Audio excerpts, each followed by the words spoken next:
What up, everybody? It's the speech guy, Tony Asar, ASAR. And you know I'm still rocking with my main man, the professor. Ooh. The super duper. Ooh, shit. Oop producer. Yeah, okay. Podcast Poppy. Self-titled. Earlpheus. And you know I can't just give you that intro. We got to give you the proper intro. Oh, hit me with it, baby. It's the man with the $3 beanie. It's the budget. He's a nice guy, though. Like Mr. Feeney. Get these lessons. If you see him in the streets, he gonna throw those hands because he ain't no weenie. P-Town, nigga. And that's all I got for that. So one and only Tony Asar. It's only like 3 words. Beanie, weenie, Mr. Feeney, sipping some leanie. Okay.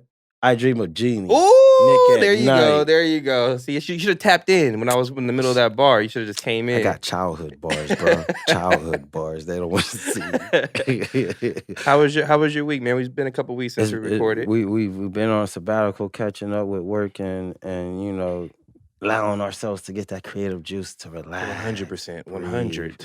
But no, man, I've been pretty good, man. Been overall.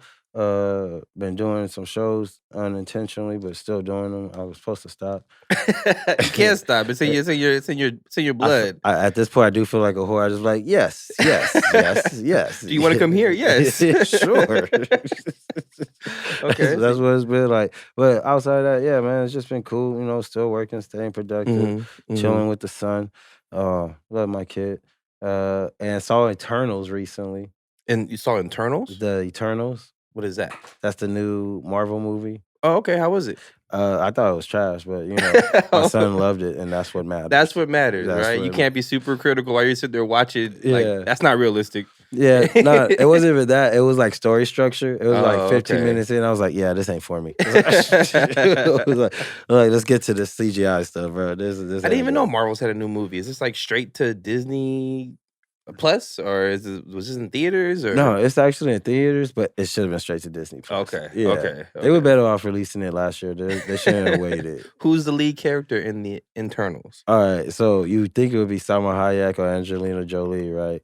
But by the amount of stage time that they're on screen, they didn't have enough money for that. So okay. They made little cameos pretty much. Pretty much. But they were in all the trailers when you were watching the trailer? Beyonce was in Lion King longer than Angelina Jolie was in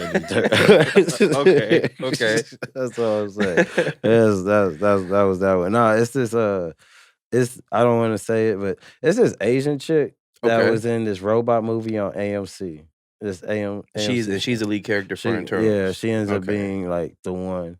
Okay. Yeah. Asian chick. Just, you know, I mean, like, what else am I supposed to say? Like, you know, I don't know this person personally, so true. I'm going to use descriptive. She was Asian. She had some nice eyes. She was cute. Oh, okay. Did I offend her? My bad. Canceled. That's how it works, right? No. How you been, though, my G? Oh, me? Shit, man. I'm good. I finally quit that job. That one job that was working me 5 to 4. Oof. Like Kunta Kinte, I finally quit that. So now I have more time to fucking, you know, put to this. But, you know, I gotta, you know, hang with the girl, I guess. And, you know, I got more time for that. But, yeah, man, week was good with Halloween, trick-or-treating. Okay. And I realized, bro, Halloween in 2021 is like super overrated. It's not what it used to be. Yeah. It's not. First of all, nobody dresses scary anymore. Yeah. It's not a thing anymore. You got to dress like something trendy. It's What's not that about? Right. Halloween used to be like dress up scary, go around scaring people. Like all I see is like Tasmanian Devil and Minions. Yeah. Squid Game characters. Like I don't see anything scary. It's like Comic-Con. Yeah, pretty much. It's like, how can I look the best and look cool for the Instagram? It's not necessarily like going around scaring people. And then, like, I was walking with my girl and her son, and he used to, like, walk to the front door and, like, knock. Yeah. And then open the door and then be like, boo, or whatever. Oh, like your costume. But now you get this whole neighborhood had tables all set up at the end of the driveways, and it was like a assembly line. So everybody was just walking by, grabbing candy, just walking by. Like the thrill of Halloween is gone. I mean, I guess you want some free candy. And here's the other thing: who wants to sign up for a 4-hour gig? Like I won't be the one who's gonna open my door for Halloween. Like Because you got to do it again and then again and again. And next thing you know, you sign up for a 4-hour shift you didn't sign up for. And you're not getting paid or a thing. I'm actually paying money to give out candy. Yeah, but you know, my mom's one of those people. As she should be. That's like, ooh. As she should be. There's going to be one person in the family. My dad was never that person, but my mom was. It's not really the mom. Yeah, yeah. Right? So my girl, you know, I strategically picked a woman who's going to do all the stuff I don't want to do. and that's what that is. So Halloween was cool.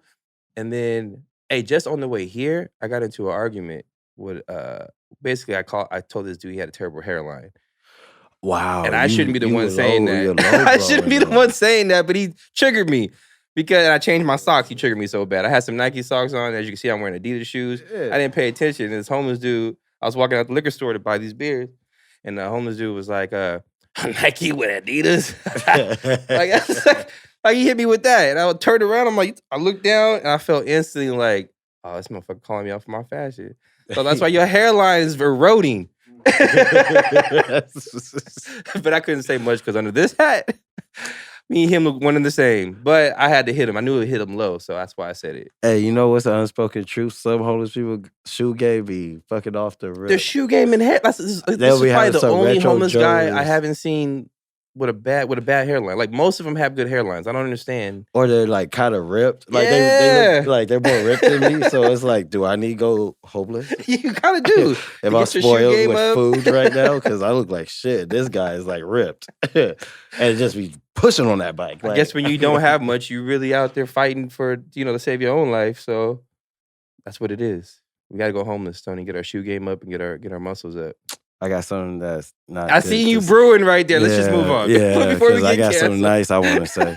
But, I guess he ain't never been around us like that. He's probably like, these niggas saying, my face on this. Don't tag me on this video. No, but it ain't about us, man. It's not about us, yo. It's about who we have in the studio. And this guy right here is somebody, once again, you introduced me to. I wasn't, I'm not necessarily a music head. I'm learning through this community of who's the people to listen to and who's not the people to listen to. Yeah. A couple weeks ago, you were like, listen to this guy. Yeah. I put it in my car. I have not taken it out of my car. Yeah. I feel super West Coast every time I'm driving around listening to this fella's music right here. Like his music belongs in your car. It belongs in the car. It belongs in the beatbox, in the boombox when you playing. When you having like playing cards with the homies. Mm-hmm. It's music when you over here trying to like holler at your girl and you trying to get her in the mood and get the vibe right. It's like listen to these lyrics right here. Like, so I appreciate you for putting me onto this guy right here. Yeah, and this cat, like honestly. This is one of the cats that I found during my homegrown days. Like at the time, he had this American Muscle album coming through, and I used to do all the research and listen to it, do all the background. And I found the music. I was like, dang, this shit hard than a motherfucker. Mm-hmm. And then like do my own little research. Found out like this is hard. So, but without further ado, allow him to go ahead and introduce himself. Tell the people what your name is. Man, I'm Polyester the Saint, a.k.a. Real Deal P. Oh. Real Deal P. Yes, sir. And that's one of our favorite letters, Pomona. In the town. It's Polyester the Saint. So I'm just to start off, I'm going to ask you, because I was doing a little research. Why the name Polyester? We'll start with Polyester before we get to the Saint. Okay. Why polyester? Polyester came from high school. I used to, when I was in high school, I used to wear like plaid pants, but with J's. Like I wasn't like best dressed in school because in high school, all I cared about was clothes. Like I didn't, from like 6th grade on, I didn't want no toys, no video games, no nothing. I just wanted clothes. So I was known for coming to school fresh. Okay. So I used to wear like old plaid pants, but then I'll have J's that match with a cool shirt or whatever. And so there was just like, and then there was this band called the Polyester Players, and I used to wear this t-shirt, their band shirt, to school. Mm-hmm. And they used to just call me Polyester the Player at school. And then the Saint comes from, my middle name is Saint, so that's why. Oh, wow. Yeah. Okay, so you be doing it for Little Saint sometimes in the rain? You're right. Out there doing they doing it for me. Good answer. Good answer. For Big Saint.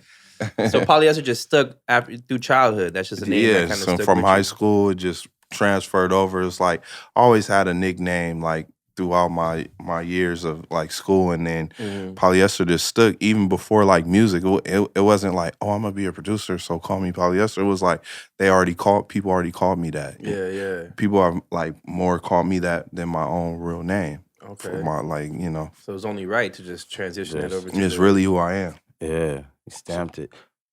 No, 100%. Yeah. That shit's smooth. Like when I think of Polyester, I think of like high grade. You know, it's actually not high grade. I know, but the pants, it's breathable. But the thing is, it's in everything. It's in these curtains. Okay. It's in that. It's in, you know what I mean. Polyester's in that. But I never tried to like piece it together. Like, you know, I'm part of everything. Like, you know, that was not my deal. It's just that was just the name, and it stuck. Okay. Yeah. Okay. That's fine. So you come from like a super dope musical background, man. Right. Like your grandfather was the father of modern gospel music at the time when he was doing this thing. Yeah. And your dad was out here, you know, being a producer and promoter in his own self. Right. And so as you was transitioning into all this and you was starting to make music your career, was there any point where you was like, oh, I got a lot to live up to? No, not really like that. It was just like my grandfather died when I was like 10 or something, like, or less than 10. So I didn't even know he was famous until after he died, until I'm like going to school and like people were like, oh, that's your grandpa, or oh, that's like, or he had a star in Hollywood. And I'm like, yeah. When you're that young, you don't really like think about it until you get older. You're like, oh, that's why your house was like that. like, that's why you got all this. Like, I thought you was just a preacher. Like, you know what I mean? So, it really wasn't how I had to live up, because he did gospel, and like that was the thing. It was like people telling me like, oh, he did gospel, so if you do gospel, you'll just take off because you already have a story with that. It's like, I didn't want to do that because I wasn't in my heart like that. I feel like mine is more like you guys from Pomona, right? So you're free, street gospel. I feel like I'm like that, street gospel. Like, I'm telling the same story just with a different twist. No, definitely got that sound from you from just listening over your albums. Like, there's positivity in it. Do you ever feel the well, we were talking a little bit about it, but do you ever feel that pressure to not do the secular music because of family and the ties? No, I never felt that pressure. It was just more so tired of hearing it. Like, tired of hearing, and it really wasn't family. It was just other people, you know what I mean? Or people that know me, like, oh, if you did that, then, you know what I mean? You'll skip like past a lot of people because you'll have this story. You could piggyback off whatever he was doing. And I'm like, man, instead of Jesus, I'm talking about muscle cars. Yeah. So people worship muscle cars, 100%. Yeah. So it's the same thing. Where did you get your passion for cars from? My grandpa, he I think I naturally liked cars, but my grandpa had they lived in Northern California, which was like, in the place where they was at was like maybe 30, 45 minutes from the Bay, like Oakland or whatever. And so like when I would go up, he had like a 1967 Buick Riviera, and it was like pristine, clean, just dumb. And so like when I would go up there when I was like 16, they're like, oh, you could drive, but you can't drive our cars, you got to drive that. And I would be like, what? Okay, like, what? So I'm picking up girls. I'm pulling up to their house. Their dad's looking like, what? Who is this dude in this clean 1960? They know what it is. The kids, like our age, we didn't know what I didn't even know the name of it. It just was crispy. It had beat in it a little bit. Like, you know what I'm saying? So, hey, I could hook the aux up. That's all that mattered. Yeah. And it was clean. So instead of being in a Honda Civic, I'm in a Buick Riviera. Like, oh, okay. Yeah.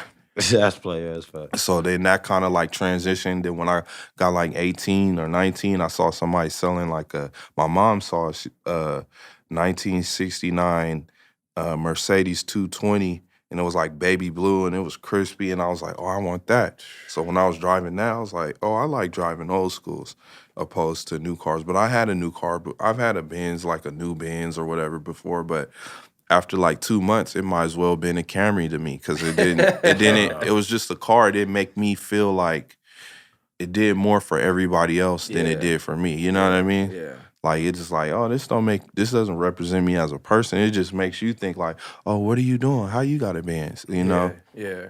Like right now I have a vet. That's like me as a person. You know what I mean? And that vet is clean with the orange rims or yellow rims. I don't No, know it's gold. gold. Gold Yeah, gold rims. rims, Like, yeah. that's super. Yeah. I would have a lot of anxiety trying to drive that car, to be honest with you. Really? Why? I've driven a vet before, like an older one, not necessarily that old. Yeah. And them motherfuckers take off. Right, So as soon as you hit the gas, those things take off. Like, right. I don't know. Me, I'm more of a laid back driver. Like I'm more of like, hey, me too. Speed limit. I'm a laid back. I'm a laid back driver. When I'm driving the vet, I want you to see me. So I'm just. So like I'm not really. But when it's time to do that, exactly, we could do it. Lady in the passenger seat, hair up. You know what I'm saying? Exactly. Kind of let it loose every now and then. Exactly. Do you have a name for your car? Do you name your cars? P Legit. Okay. Yeah, it says it on the license plate. P Legit. That's the name of the car. Yeah. And then before that, I had it might be P Legit the second because I had a Camaro before that, a 92 Camaro, and that was named P Legit. And then when I got rid of that, then I just carried the name over to the next one. Yeah. Okay. See, I was actually looking into, because I'm like looking for a car right now. Okay. Like window shopping. Okay. But I'm looking for a car right now. But because I'm doing a commute, like an hour commute to go to work. Right. And I really want something like, I was looking at trucks, like F-150s. I'm still looking at the F-150. That's like the #1 goal. But I've been seeing a lot of accidents lately on my way to work. And I'm like, if I had one of these old school cars, my shit would not explode like some of the cars I'm seeing exploding on the side. Like, they're going head on and it's turning into mush. Right. If I had an old school, I don't think I wouldn't feel shit. Right. And I'm kind of... That's a tank. It's the tank, but I got to drive too far. I don't know if I can find an old school that can get me there back reliably without putting a lot of work into it. Well, it's not so much, if it's American made, it's not really that much work. Because like American made cars, you could get a part from AutoZone or anywhere you'll be able to find a part. Like when I had the Mercedes, it was old, but when something broke, they're like, oh, we got to order that from Germany. I'm like, what? I'm 19, that doesn't even make sense to me. Like, you know what I'm saying? Like, what are you talking about? So when you have like an American-made car, it's really not as expensive to get it crispy as you want to because there's parts everywhere. You know, that makes sense. It's just the labor. Labor. If you find somebody good, they be like, "Oh, put this in for me. I'll give you $100." That's or really YouTube. That too. Man. I done fixed my car a couple times off YouTube. Or YouTube, exactly. Yeah, YouTube has helped me with a lot of things. So right. I got 2 doctorates. Off YTU? YTU. Working on my third. Right. If you could invent a car, my G, and you could make it run off any type of like fuel substance, what would that substance be? What would be the fuel of the car? Air. How you bottle? I mean, that's dope. But how you bottle that? Open up the tank and just let that shit fly. It's all around us, so it's just coming through, going out, coming through. You just get in, push the gas, it just goes. So if you create a car that could go off of air, you're a gazillionaire. Yeah, right. Like Elon Musk, who? No, they gonna kill me. Hey, right? That's how Kanye was feeling off of his interview. Like, no, because they have cars. There's been an inventor. I seen it on YouTube. A guy who. He built a battery and he put it in a Saturn, and this battery just does not, like, it lasts. It's just, like right now, somebody told me there's like the batteries we buy in the store, they have batteries that last for like years and years and years. They just give us the ones that last for because they want you to keep buying. Keep buying them. Yeah. So we have the capability of making things to last. That's not how you're going to make money. That part. That's a fact. Right. Apple and it's crazy because we went from, like, if you think about the 50s and 60s, when there used to be people that canvas that would go around and sell things, their pitch was like, buy this pan, it'll last you 100 years. Now that's not the thing. It's like, buy this pan, but here's the S coming out. It's got Wi-Fi. So which one, you know what I mean? It's always another level. Whereas your grandparents got dishware and all types of refrigerators and couches that last, you know, your whole childhood, your mama's childhood, you know. Yeah. That's just not the way Yeah, you can't have no family heirloom these days. No, you're not. Ain't no, they're like, heirloom. first of all, everybody got IKEA or something, so it's like that's not special no more. You don't want to pass down you don't want nobody's pots and pans no more. But I'll take my grandma's pots and pans 100 because they old and they last. Yeah, you know. Yeah, my great grandma had a wooden dresser. Mm-hmm. She got it from Afghanistan, like exactly back when she was teaching over there. Exactly. Out of oak wood. Like it's heavy. You need 3-4 people to lift up this drawer. Drawer's like this tall. It ain't big. Right. It's heavy wood. It's real. Been holding clothes forever. Yes. For decades. I can slam that thing all I want. Yeah. Hold up.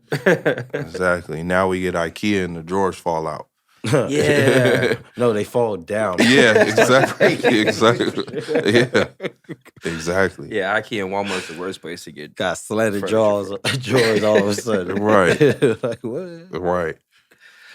So I got a question for you.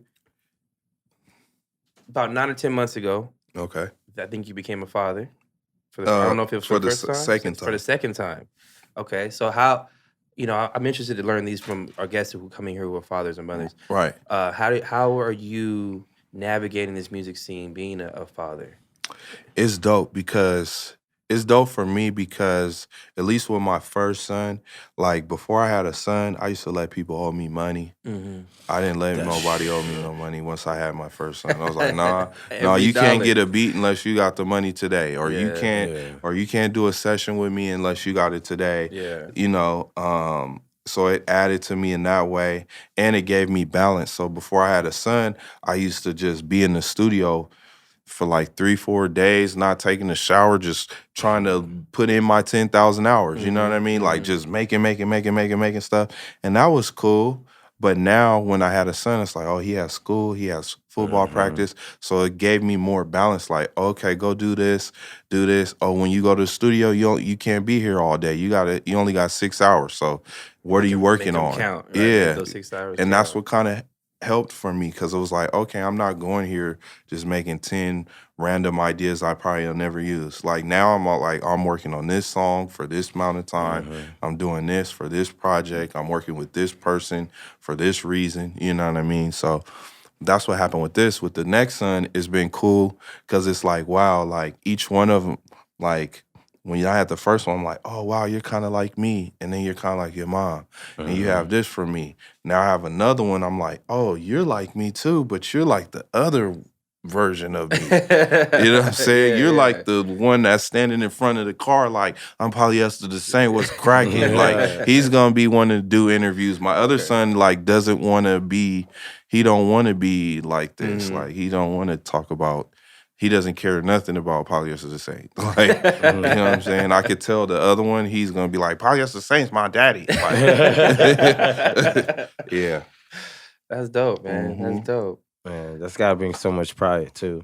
Yeah, it is. It is dope. It's really dope. I'm I gonna join the club soon. When it's time. When it's time, bro. What you guys say? I have no announcements, nigga. Don't look at me like that. I'm just saying. We got a gang of shit to do. I know we have a gang of shit to do. I just, my girl always be like, "Oh, my baby," and I'm just like, "What? I'm on the GTA. Leave me alone." You know what I'm saying? I'm on the GTA. Leave me alone. See, right when now. you have a kid, GTA is, man, I ain't getting no. You ain't like, I ain't played GTA in 10 months. See, and I don't know if I'm ready for that sacrifice just yet. But you will though. You know what I'm saying? You will though. Yeah. Because like it will really put things in perspective. Like, does that really serve me to sit here for 10 hours playing GTA? Like, it's fun, but is it? Like, oh, I could play with my son for 3 hours on the floor. That's like that's more fun than GTA. You know, it's just little stuff like that. Okay, see, I want to relate to that type of shit. You He will. be saying the same shit. He's got a son as well. Trust He be me, saying the same shit. And I'm just like, that's why I'm just agreeing. I'm like, yeah. I was like, yep. Because it really hit me like that. I was like, man, when he first was born, and I was hanging with some of my homies that don't have kids, and then we were doing stuff, going to parties. The next thing we know, we sitting on somebody's living room floor, and we don't even know. I'm like, man, where am I? Yeah. Like, why am I at this person's house? Then when I had before I had a son, I would be like, cool, what's up? Oh, what's your name? Like, now I'm like, bro, I gotta take my son to school. I'm out of here. Yeah. I'm cool with that. Yeah. Like, yeah. So it really put time as money on the yeah, forefront. it put a schedule to the time. You know what I mean? Like, all right, let me maximize my time instead of just free for all the time. You know what I mean? Okay. Thank you for sharing. Yeah. You know what I mean, that's a sensitive subject. I'm interested in that type of shit because, again, I might be joining the club soon. But when I say soon, I mean like 2026 soon. Like, like we still got shit to do. I know. All right. So, But the thing, 4 years, give me 4 years. I got you. But the thing is, too, though, bro, you could do it all at the same time, bro. That's I'm gonna true. be honest with you. You can. A lot of people get scared. They're like, oh, if I have a kid, I'm not gonna be able to do this no more. It's like, yeah, you are. You're just gonna do it for real, though. You're not gonna just be doing it to be doing it. You know what I mean? Yeah. You're gonna be doing it for real. Like, does this serve me and my family and home? Like, should I be here? You're gonna cut out a lot of like things you shouldn't be doing. You know? Not saying this isn't, but I'm just saying, you know what I mean? Yeah, that makes a lot of sense. Makes a lot of sense. It makes every minute of the day has to be worth something, has to make sense in some way. Even if your leisure time. Even you got 30 minutes of leisure time. You gonna spend that leisure time. Like, I got 30 minutes of GTA. I'm gonna enjoy this. That part. I didn't put a cap on mine. Hey, what's something you think kids don't have these days that you had growing up? Good Halloweens. But outside of that, this nigga they don't have enough of themselves. Ooh. Elaborate on that. Like, everything that describes who they are exists in a space that's not just like in the real life. You know what I mean? Like, it's always like, oh, I'm trying to be this thing that didn't exist. Like, for instance, you said my name, Polyester the Saint. I just carried that over and just took that on into my life. But I think if I was growing up in this age, it'd be like, oh, Polyester the Saint, you know what? Nobody's following me. That name is weird. Let me change to Marvel Man. You know what I mean? It's like a lot of things that they judge who their self is based off algorithms or things where it's like, I never knew like the world would know who Polyester the Saint was. I'm like, this is just me. You know what I mean? Like, I was Polyester the Saint before Instagram existed. You know what I mean? Whereas nowadays people grow up and then they create their character based on what some social media is. Like, oh, I want to be a videographer. So now let me come up with this cool name. Now let me post this many times. Now let me do all these things, opposed to just being that person in real life. And staying down with it. Yeah, and staying with it. Yeah. So that's what I would say. They don't have enough of themselves, you know what I mean? But, you know, it all comes back around. Yeah. It's not over. It's not doomsday. I don't know if you know Boom Gang. I always reference him. Boom Gang, But he's somebody who... Total 180. Total 180. Like, he definitely was what you were saying. Like, I think he was doing all that shit just for the cloud. And you know, that wasn't necessarily who he was and got lost in it. Right. And then when he smacked his head literally on No Jumper podcast, but literally he got his, he came to a whole new understanding of like, yo, I need to switch up my whole shit. Yeah, what am I doing? And now he's like a Christian rapper, and he's completely changed his whole outlook on who he is and how he's going to deliver himself to the people. Like, right, they're basing who they are and based off like what the social media says you should be. You know what I mean? Opposed to just being a person and being, you know. So that's why I would say they don't have enough of that. I feel. Hey, if there was, what's a moment in your childhood that you would go back to if you could? Just like that one moment. That one moment, that one super dope day. I would say it was this one time I was in the car and it was in the Bay, and I went every time I would go up there, some of my homies or girls would come pick me like, oh, you're in town? All right, we come pick you up. We going to this thing. And I remember I was in the car with this one chick, but then the other one liked me too. And like the way I always ran my game was like, That's a great dilemma. I'm cool with you, but I'm not your dude. So I don't never get too close so that you could say you own me. So I'm in the car and Shorty Swing My Way is playing, and I'm in the back seat and I have both my hands on on the chairs, and I'm just like, nigga, I'm out here, bro. I could talk to you. I could talk to you. What? Shorty Swing My Way is playing for some reason. To me, exactly. I always think about that day. Yeah. Okay. How old were you around that time? Like, well, the song wasn't new. It was old, but I was probably like, I don't know, 16, 15, probably like 17, 16, 17, yeah. The song was, yeah. All my childhood moments I want to go back to evolve hose water. Hose water. Bruh, something about hose water. What is hose water? You never got the hose and drank the water out of it? I thought that was nasty. Yeah. You thought it was nasty? Yeah. Y'all wasn't really out there in the streets though then. Like, it's not nasty. I was thirsty. That shit's the most refreshing water on the planet. I did that a couple times, and then I was like, nah, when I would see everybody come and get it, that's when I was like, nah, bro. No, I have my own hose water. Like, I'll be playing at somebody's house. Hold on. And I run back to my house. I might as turn the hose on. I might as well go in the kitchen then. If I'm going to go home. No, because my parents had that rule, no ins and outs. No. It's 3 o'clock. You're not coming back in until 7. Yeah, so you outside. So I got used to the hose water. Like, I had no choice. Right. Hose water. I always bought an extra t-shirt outside because, in case did that get into a fight or some shit, you need an extra shirt. Yeah. And I always had a little snack outside. My parents really closed the door on my ass at noon and was like, don't come back here at 7. My grandma was like that. She was. But she was weird because then you do that for like 3 days. Then she's like, y'all not going to be just going outside every day. You're like, you told me to go outside. I directly remember your boot kicking my ass and pushing me out the house. Yeah.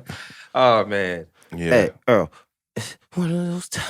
I think it is one of those times for our game. First game, man. So this game right here is called Behind the Post. All right. So every guest that comes on the podcast, I scurry through their social medias and ask for context behind some of the things that they posted. Oh, wow. And usually I go to Twitter for this because Twitter, people be giving it up on Twitter. Right. You know what I'm saying? So I go on Twitter for this type of shit. So first for Behind the Post. And this might be a little sensitive. Okay. You don't have to answer if you don't want to. No, you gotta answer that shit, nigga. Let's do it. This might be a little sensitive topic, all right? All right. You posted this August 3rd, 2021. Okay. Lakers finna make y'all mad. Okay. And I love it. Okay. Do you still feel that way? Yes. Okay. So you're a Laker diehard. Yes. So even the way they looking now kind of shaky, LeBron looking a little old, Westbrook looking a little selfish. Yes. You still believe Lakers gonna make us mad? Yes. I only brought the Lakers up because he's a Clippers fan. And you got a little hate for the Clippers. Not hate, I should say. No, it is. Let's be honest. You know what it is? It's not hate. It's just being real. It's like we grew up our whole life, right? I always use this analogy. The Clippers are like the homie that says, yeah, I'm finna go with y'all to the party.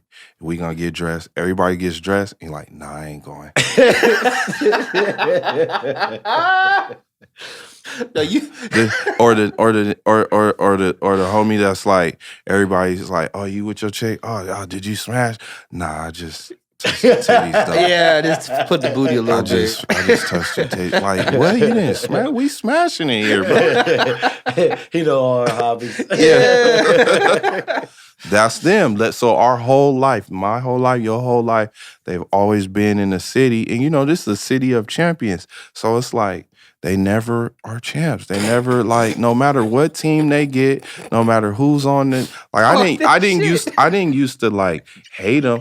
I used to, when it was like Darius Miles and all them, I used to be like, okay, yeah, Elton like Brand, yeah. I thought the little young squad, I was like, okay, and it still didn't never mean nothing. So you said one time, send the Clippers to Barstow. Yeah. That's fucked up. Because, man, this is Barstow. That's fucked up. Why'd you do that? Yes, send them out there, bro. The Barstow Clippers, bro. Because it don't make sense. You can't represent me. Huh? You want somebody to represent you who loses all the time. Like, when do you ever pick that? So the Clippers are really a good team. Oh, I've yeah. been a fan of them since I was a child. I understand And that. I have great childhood memories. I know So- my DJ, he's like that. My manager, he's a Clipper fan too. But it's like, bro, he said, "What do you want?" I was like, "Damn." it's like, bro. I just don't. This is a real question here, Tony. Okay. Yeah. Because you're fans of the Clippers I know what you about to and say. the Jets, and I want to know. I want to know where in your life where you made that turn. The Jets. Said, yeah, the Jets. All right. Jets. Jets. Yeah. All right. First of all, there's a valid fucking reason. I need to know.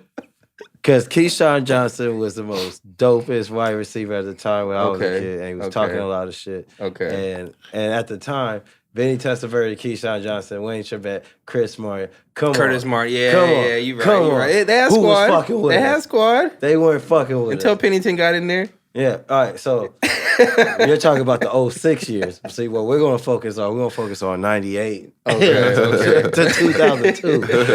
That was a vicious ass Jets to you. I want that thrown out there. Okay. We're the ones that hurt Bledsoe for Brady to come in and rise. So you're welcome. Oh, that's how you spun that to make yourself feel better about being a Jets fan. Okay. I'm a Cowboys fan, so I can't necessarily talk too much. Like, Okay. We lost today, so goddamn. Got our ass kicked today. Anyways, next on Behind the Post. Okay. All right, let's see. You posted this. It's another basketball topic. You posted this June 1st, 2021. You got to answer for this. Okay. You got to answer for this, bro. Okay. Oh. LeBron is not better than Larry Bird. What? I almost walked out of here. What? LeBron is not better than Larry Bird. Okay. I need this. I need this. Please make it make sense. What I was gauging that off of, and what had happened was when I tweeted that it was the game when they were about to lose, and like at the end of the game, he just jetted out before the game was even over and just was like, I'm LeBron, I'm leaving, we lost. Like, that's loser mentality to me.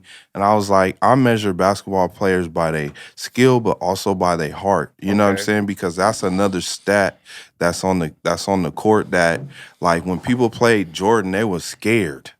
He made your heart beat like, oh. So it's like you're already losing because he got you scared. I don't feel like nobody's scared when they play LeBron. They don't be like, oh, LeBron's about to kill us tonight. When Larry Bird played, he's out here killing. He's calling out shots like, I'll make this right here. I'm scoring 40 tonight. What you gonna do about it? Nothing. Like, I don't feel that about LeBron. And I was mad when he left. You don't leave. That's weak. Like, you know, we're from LA. Like, if you leave the homie or say you guys, we getting in a squabble and we getting beat up, and I just all of a sudden V-line to the door, like, you know what I'm saying? Like, you're weak for that. Well, Like, if your homie's JR, though, sometimes you ask for it. If your homie's JR, he's asking for it. JR Smith?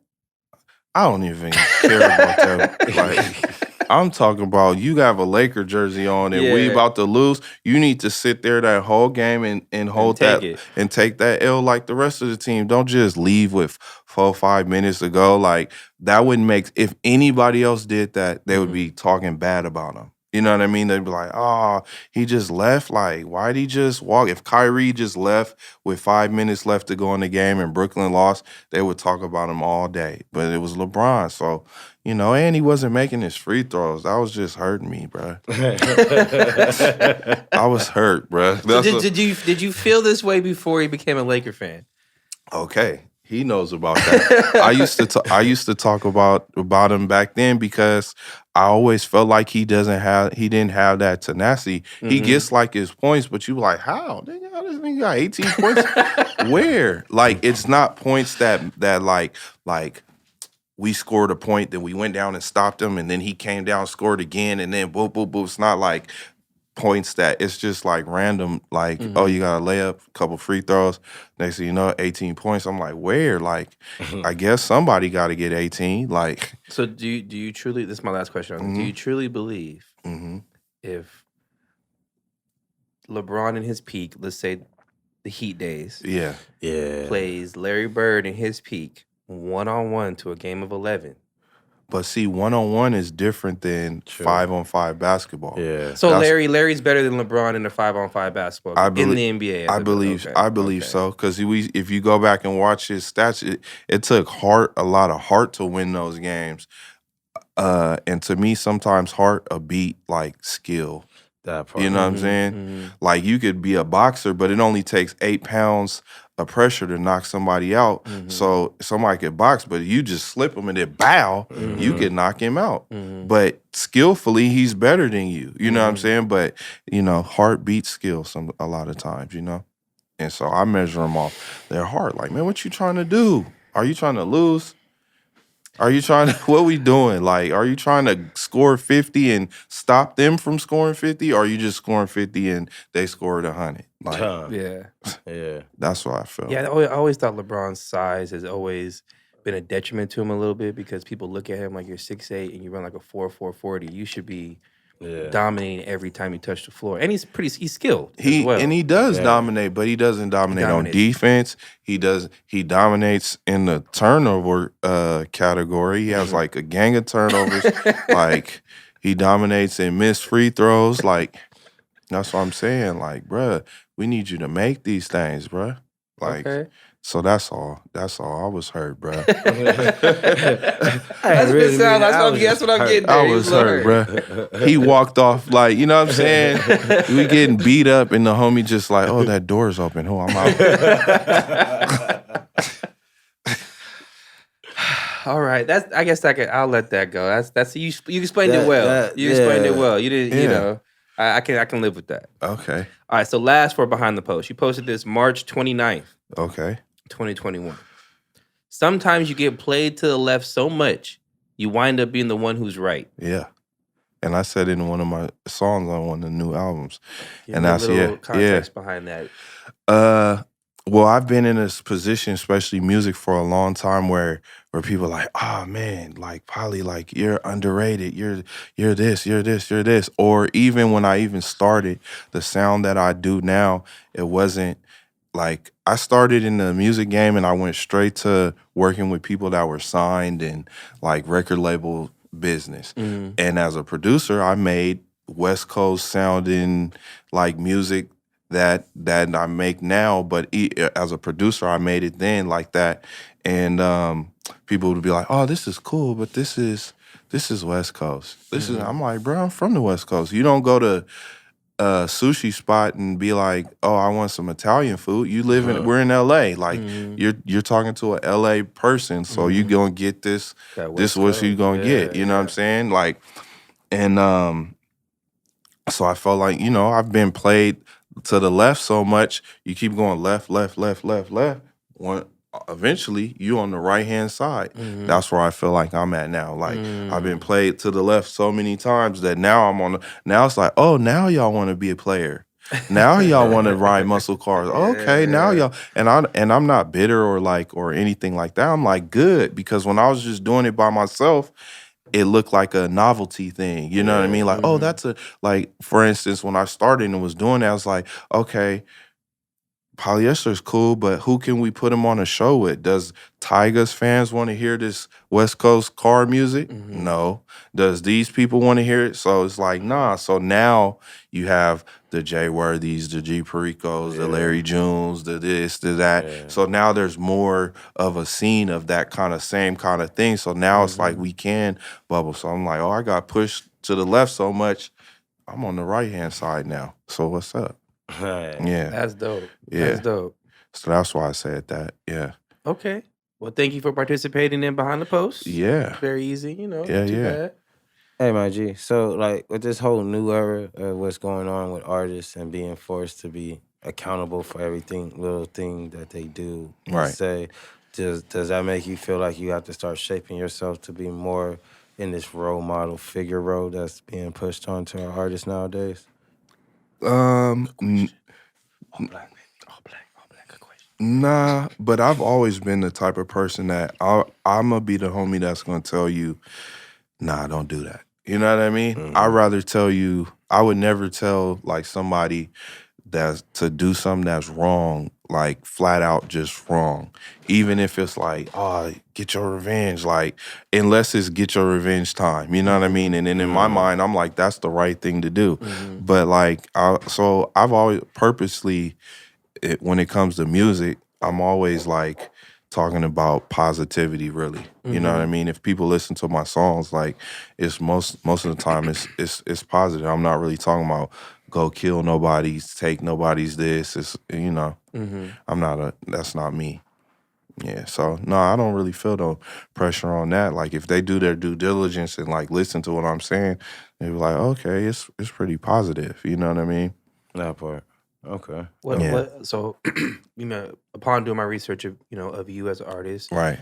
one thing that's very clear is that you have a lot of respect from a lot of these artists locally, Right. out here.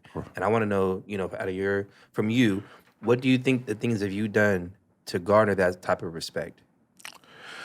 I would think, well, for at least the last 10 years, a lot of the artists that you might know of like that, I met a lot of these people when they didn't have nothing. You know what I mean? Or they're just like, yo, I'm so-and-so and I'm trying to rap. You know what I mean? Or, oh, I'm this person and I make beats. And I've always been the type of person that's like, all right, come on.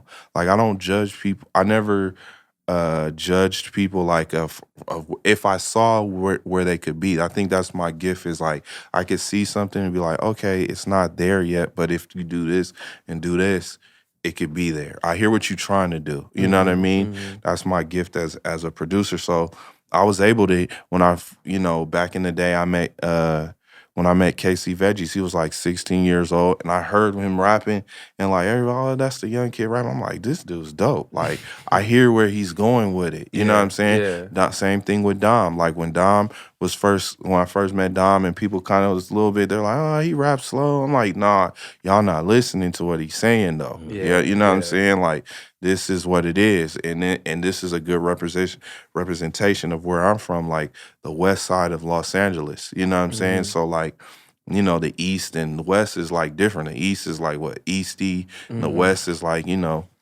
it's like player, get money. Yeah, exactly. So like he was a good representation of that. And we met in like 2008 or something like that. You know what I mean?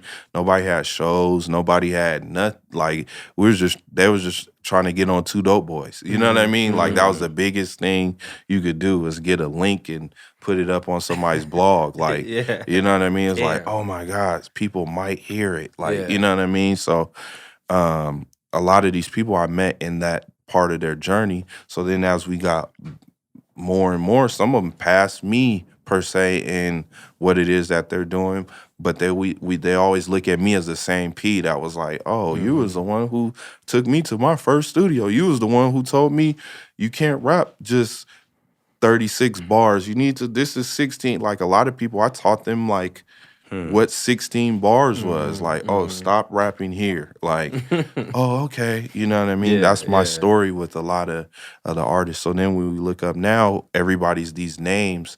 They're like, oh, how'd you have this song? I'm like, bro, I've been knew these people, you know? Yeah.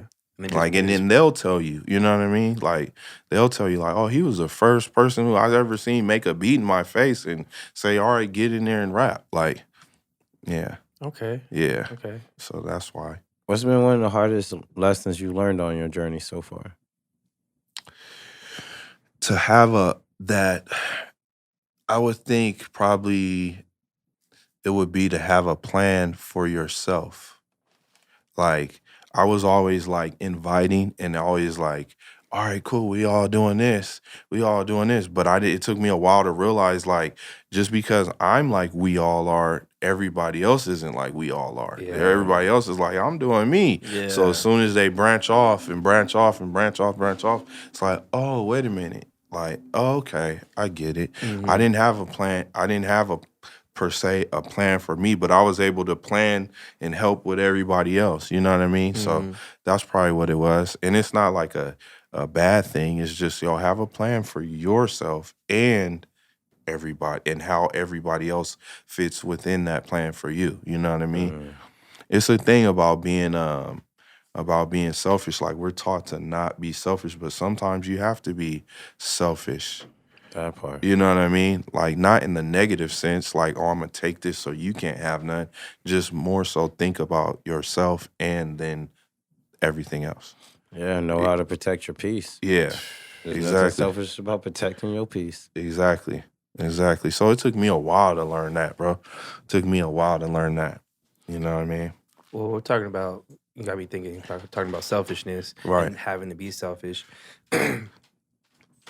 Just give me a little advice on how you navigate that balance of being selfish when you're in a relationship. I'm taking it to relationship questions. Okay. And this may or may not be something for me. No, but I'm just asking. I'm just asking the room here. That's a valid point, though. Yeah, like, how do you balance being selfish for yourself and communicating that with somebody, a significant other, or you're in a relationship? I think you got to identify the things within a relationship that people like. Like, for instance, with me, my girl's like, she knows I like cars. She don't care about cars.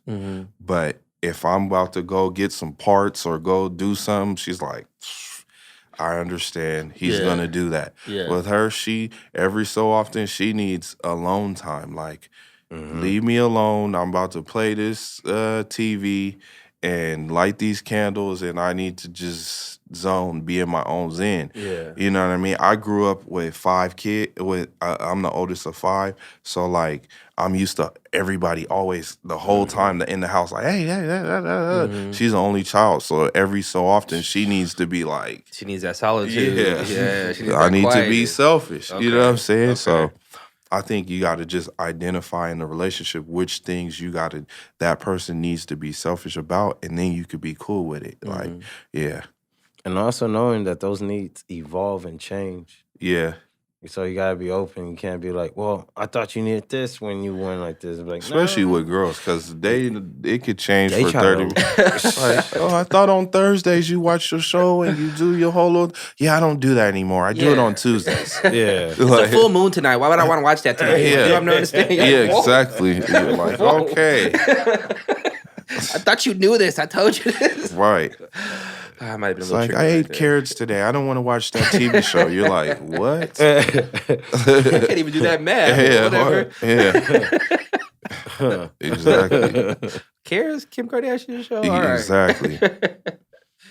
Seeing that you've been in the game for a minute and you've seen like all types of artists coming up and whatnot, what would you say would separate someone that's a hobbyist more so and someone that's really working on their way to being a professional? You know what? That's a funny question because I could think of 2 people, and I've been thinking about them. I've been thinking about one of them today, where it's like, I'm trying to come to the grips of some people just do it, honestly, to do it. Like playing GTA. I have some homies that I first started making beats with, and and they're dope. They were dope, but then it's like, well, are you gonna put it out, or are you gonna give it to somebody? Or I know a homie that's a rapper that's like that. Oh, I'm working on this album. It's like, okay, and he'll play it and like, oh, this is what the cover's gonna be at. And he'll look up 2 years later, he's still playing them same songs, or like a whole nother. Oh, I'm not doing that album. That album's coming out after the next one. It's like, bro, what are you waiting on? I didn't put out 4 albums since then. I didn't been to a whole nother country. Like, what are you talking about? Like, and then what happens is then they want to put out a song they did with you for 6, 7 years ago, and let's shoot a video to this song we did 7. Like, what? I got a whole other hairline. Yeah, I can't pop out and do a video for this I'm song. not doing that. So, yeah, I would say I'm trying to come to the grips because I don't understand it because I'm not that. But because I know so many people that are, I'm just coming to realize, like, that's just them. Like, yo, you just doing it just to, I can't do every album that I've ever said I was going to make and put out, I did. Or every person I work with, we wind up working on something and it comes out. Like, I don't know how to work in that, operate in that space. Yeah. Man, but there are a lot of cats like that in both. Definitely in the comedy scene. I got a lot of movies I was a part of that never seen Like, oh no, that's coming out. That's coming out after part 3. It's like, but it's part 2. Like, where's part 1? Yeah. Why are you recording part 3 when you didn't even finish part 1? Exactly. So I know a couple people like that, and it's weird to me, but to each his own, bruh. To each his own. Yeah, I was just having a conversation about that. I'm going into 2022. This is just PSA for everybody who knows me. 2022, I don't want to hear your ideas. I don't give a fuck about what you got going on. Right. If you're not doing anything about it, I don't care. Right. You know what I'm saying? Like, if I can't pull up to your event, don't tell me about your event. I don't care. Or, you do a podcast? I want to do a podcast. Right. I heard that 8 months ago. You know how you do a podcast? If you have an iPhone, it's very easy. Right. Just record and post it. If you really want to do the shit. Right. But people want to be, no, what I need a room with a microphone set up, and I need a white hands. Right. And I need another computer. We earned our white hands. You know what I'm saying? We've been doing this 4 years. Right. We've been doing this 4 years in way different capacities and different structures and all types of shit. And I'm not trying to say that we're the standard. I'm not doing any of that. I'm just saying, like, if you really want to do some shit, you do it. Out. You figure it out and you do it. Right. And then you learn from that shit. Right. I was triggered the other day. I had an argument with somebody and I'm just like, bro, I don't want to hear any more about what you're gonna do. Right. I was triggered today because somebody hit me up with some nonsense, and it was like a person like that. Mm-hmm. Like, oh, what's up, bro? When we gonna do this thing and change our lives? I'm like, bro, what are you talking about? Change your life? Like, I could definitely be doing better than I'm doing now, but if I saw me 10 years younger and knew what I was doing now, I'd be happy. Like, I live off music. You know what I'm saying? My son goes to private school off music. Like, hey, my son goes to private school. You know what I'm saying? So that's what I'm saying. Like, I mean, I don't know. I think some people don't realize this, and I'm starting to realize this past couple months we've been bringing this podcast back. Like, this podcast can go nowhere. Right. I'm living my dream though right now. Exactly. You know what I'm saying? Like, I'm doing exactly what I want to do every fucking day I wake up. Every minute of my day is catered to the shit that I want to do. I've worked myself to that. That's why it is going to go somewhere. That's why it is going to go somewhere, because it matters to you. Yeah. You know what I'm saying? That's why it is going to go somewhere. It's not going to not go. Nothing never goes anywhere. You know what I'm saying? I wholeheartedly believe it is. Yeah. Like, I 100% believe this is, and it is going somewhere. Like, it's we got polyester on this motherfucking podcast. Yeah. Like, it's you know what I'm saying? Like, it's elevating and it's doing what it needs to do. Right. For the people out there who need shit to be so perfect just to execute an idea. That's just their own insecurities. It's like, I'd play ball, but I got on Reeboks. If I had Jordans on, I'd probably score 30. You know what I'm saying? That's what that's what it is. Like, I have homies like that. Like, that's like, I need to get my other J's. That's the right way. Yeah, exactly. Like, bro, if you could ball, you could ball. That part. But for the record, if Tony ever beats me 1-on-1, it's because of the shoes. For the record. All right. We're about to sign up for the gym, just letting you know. Hey, bro. Don't make that face. Don't make that face. We're over 30. And shit's starting to sag a little bit, and we need to get to the gym. Right. I can still remember my basketball days. Let me live off that. We're playing horse. We're not going there to hoop 1-on-1, or, I mean, we can go 1-on-1 if you want it, but honestly, we're going there to play horse, put some shots up, get a sweat in. No, Earl. So, like, I've been trying to get back my basketball spirit, right? Since the season came back. Every time I go to the park and niggas start going hard, I'm like, calm down. Calm down. You like, chill out, bro. Come on, bro. But then you know what's niggas funny? Be doing all this shit. I'm like, I ain't trying to go to the hospital, bro. What you doing? But does it remind you of, like, back when you was a kid and then you'd be playing and some older dude would come and then you busting him and he getting mad at you like, you little young, you don't even got a job, bro. And you out there like, bro, you're weak, bro. I'm officially that dude that just spots up in the corner.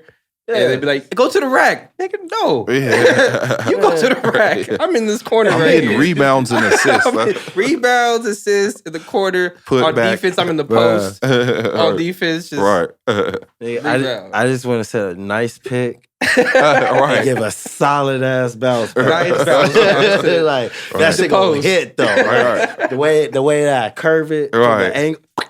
Like y'all know about y'all young boys don't know about that. The older I get, the more those guys on the older guys on the court that be out there coaching and shit, the more that makes sense to me. Yeah. When you can't play, you have to do something. Yeah. So you gotta. The niggas out there be coaching and shit. Hey, you get over there. He's playing post. This guy right here, he's gonna be taking it up. And you're just like, what are you doing? Shut up. Don't worry about that. I'm taking the ball out. Exactly. I evolved more to the cheerleader role. It was like, hey man, that was a great shot, man. Keep running hard, man. Keep running up and down this, man. You got this. You got this, guys. Right. He trying to pass it to you. No, you got it, bro. You got it. You got it. Right. You ready for the second game? Yeah, it's about that time. Ooh, all right. We're going to hop into the second game. Oh. So the second game is find the cap. Okay. Find the cap. All right. So basically, I'm going to give you a few different options. Okay. And for each option, for each option, you're going to find which one's the cap and which one's the truth. All right? It's basically 2 lies and a truth. 2 lies and the truth. Oh, black edition. Find the cap. Right. Find the cap. I had to do it properly. My bad. We're a little rusty. It's been a couple weeks. We're going to come back. back. This is for us, but we're coming back to you. Yeah. So the first one for find the cap. 3 different options, all right? You tell me which one's the false one, which one's the cap. 1, Hitmaker, formerly known as Young Berg, grew up with such a silver spoon in his mouth, he has never tasted a hamburger, a hot dog, or a grilled cheese in his life. Cap. That's the first one. It's Cap because I know him. Hold on. Second one. Second one. Corey Guns once took Vita Guerrera on a date to Red Robin, where she ended up picking up the bill because his card declined. Third one. Khaleesi's Millionaire and Gwen Stefani's Long Way to Go were once intended to be on Andre 3000's album Love Below. That's the truth. So which one of those are the cap? The first 2 are caps. The last one is truth. Okay, so you're saying the first, but there's only one cap. Oh, I thought you said there's 2 caps, No. 1 truth. Sorry, 2 truths, one cap. Okay. 2 girls, 1 cup. All right.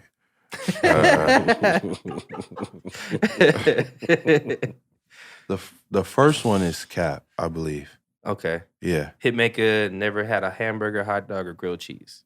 That's Right. the one that's cap. Yeah. Is that your final answer? That is. Okay. The second one's cap. Now, since you know Hitmaker, Yeah. maybe what I was watching, he was lying. Oh, okay. Because niggas put dubs on shit. That's fine. But he did do an interview maybe 3 or 4 weeks ago where he was saying he's never had a hamburger, a grilled cheese, or well, a hot I don't dog. know. I used like in my beginnings, I used to engineer for a lot of people, and like I engineered a lot of sessions with him, and like he was eating a lot of glizzies. No, it's not that. It's not that I saw him. It's just that at that time, I would have thought the way he was moving, the way he was running his like program. Yeah, like bro, you eating burgers, bro. You eating glizzies, man. Yeah, you out here eating burgers, bro. Because not that he wasn't broke or nothing like that. It was just, you know, when you're a young kid, he out there moving. No, I didn't work with him when he was a young kid, but I'm just saying like. I just figured in this time of life, he's had a burger before. Okay. Yeah. Well, he said, I didn't know he grew up a millionaire. His parents were millionaires. Oh, I didn't know that. So he said, he just always never grew up eating that type of bullshit. Oh, I never knew that. Even though I would never say grilled cheese is bullshit. But what I will say is he's, and this is when he was young Berg, like, and I used to work with him in the studio, and he would do like 4 songs in like 2-3 hours, like full verse, hook, all right, move to the next one. Mm-hmm. Like he was one person, and then I would tell people like, oh yeah, man, I did this session with Young Berg. They're like, Young Berg? I'm like, bro, Young Berg is writing like 4-5 songs in 2-3 hours a time and going on with the rest of his day. Like, you know, I have recorded with I don't know how many different artists. I hadn't seen too many people who could really and then make a real, not like no create like some like, oh bro, this is like, he has a program, a format, and he knew how to make it sound like, oh, this, like quote unquote, oh, this sounds like you could go to the radio today. Like he'll make like 3 or 4 of those in like 2-3 hours. So it is, so when he changed his name to Hitmaker, I was like, duh. Yeah. You know what I'm saying? Like, you know, it was like a lot of his outside life was what gave him the backlash where people would be like, Young Berg, but like if you, that's what's so funny. It's like, it's a lot of people like that. Like, I'm like that, like where is you might take somebody and you're like, oh, their story socially, they're like, oh, this person's like great. But when you get us in the studio, then you get to see like, oh, who's the, like, and I'm like one of those people, like if you put me in the studio with people, you'll see like, oh my God, like he's like way beyond them. Maybe they're past him in as far as popularity or this, but this dude is like, all right, turn the beat on. All right, cool. Let me get on here. All right, you know what I mean? I don't smoke weed. I sip wine, so there's not a lot of times I'm taking breaks, and I don't really be just like chit chatting, gossiping. Like I don't invite a bunch of girls, but if it is, it's cool too. But like when the studio time and like Pro Tools, I'm just like. Okay. Like everybody else is like, hey. I'm like, what are we working on? All right, is this song done? All right, cool. Let's move to the next one. Like, that's, you know, that's how I operate. And he's like that, like past me, like, you know. Okay. Second for Behind the Cap. Yeah. Another 3 options, all right? First one. Faison Love's character in Friday, Big Worm, was originally supposed to be played by Suge Knight. 2. Lil Wayne's debut album is virtually curse-free at the request of his mother. 3. DMX had a fascination with bugs and used to spend quite a bit of time collecting them. Find the cap. The second one is cap. Lil Wayne's debut album is virtually curse-free at the request of his mother. Right. Is that your That's my final answer? Yes. Oh.